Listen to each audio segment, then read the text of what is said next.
Hi everybody! Today I have a story with some characters that you might know. They are Toot and Puddle. So this one is Toot and Puddle, You Are My Sunshine. This one's by Hobbie. So let's see what they're gonna get up to today. It was morning in Woodcock Pocket. The sun was shining, birds were singing, blossoms were bursting. And Toot was moping. When Puddle asked, "What's the matter?" Toot said, "Oh, nothing." "You look so unhappy." "I've never seen Toot mope," said Tulip. "He's always so happy." "Well, everybody mopes sometimes," said Puddle, "even Toot." "And it's such a beautiful day," Tulip said. "The sky is so blue." "That doesn't matter when you're blue, too," Puddle said. The next morning, when Toot came into the kitchen, he asked Puddle, "How do I look?" "How do you look?" Puddle said. "You look the same as ever." "No, my ears are too big," Toot said. "Of course they aren't," Puddle said. "Your ears are perfect." "Do you think my ears are too small?" Toot asked. Puddle looked at his friend's eyes. "I don't think so," he said. "I feel too pink," Toot said. "You can't be too pink."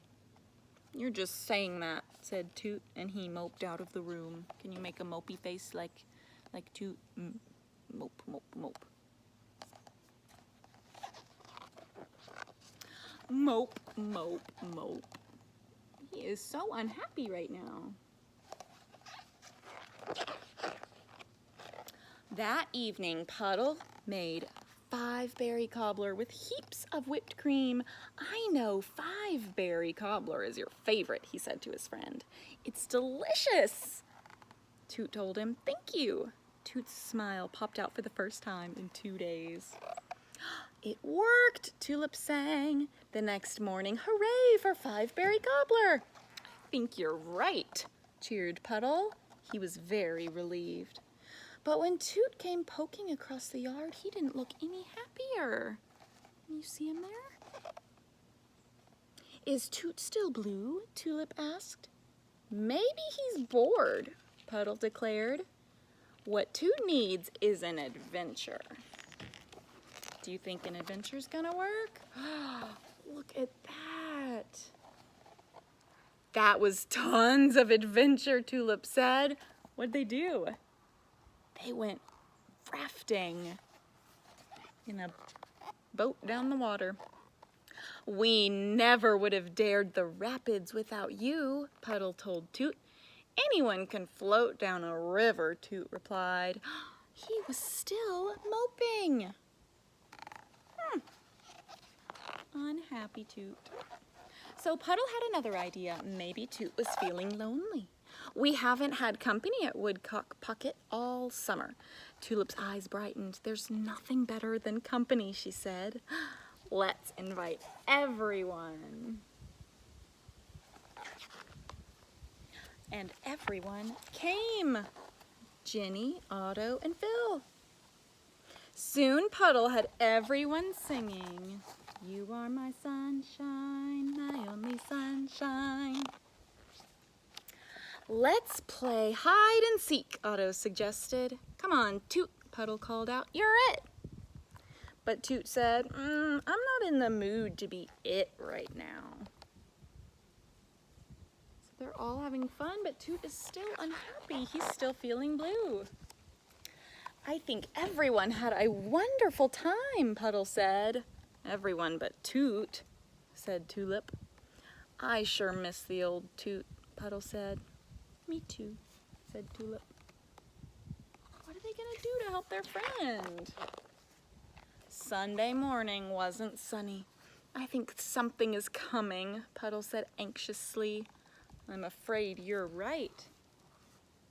Can you tell what they're talking about? What do you think you see coming?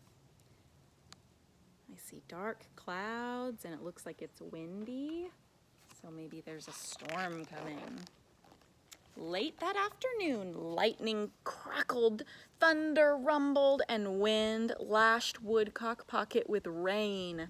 It was the biggest and scariest storm Puddle could remember, and it went on all night. Toot was the only one who didn't seem afraid.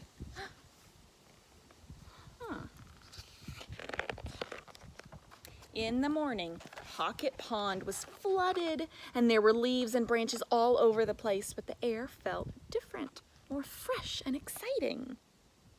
And the world seemed crisp and new. And when Toot came marching across the yard, he was the old Toot. His walk was bouncy, his head was up, and his whole pink face was smiling. So the storm made him happier. He liked it.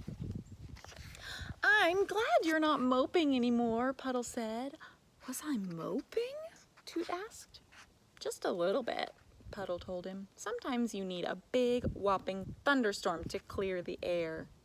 "Yes," said Tulip, "thunderstorms are absolutely necessary. And friends, too," thought Toot. The end. So Toot finally feels better. And he has some really good friends to help him when he doesn't. All right. Bye, everybody. I'll be back another day with another story.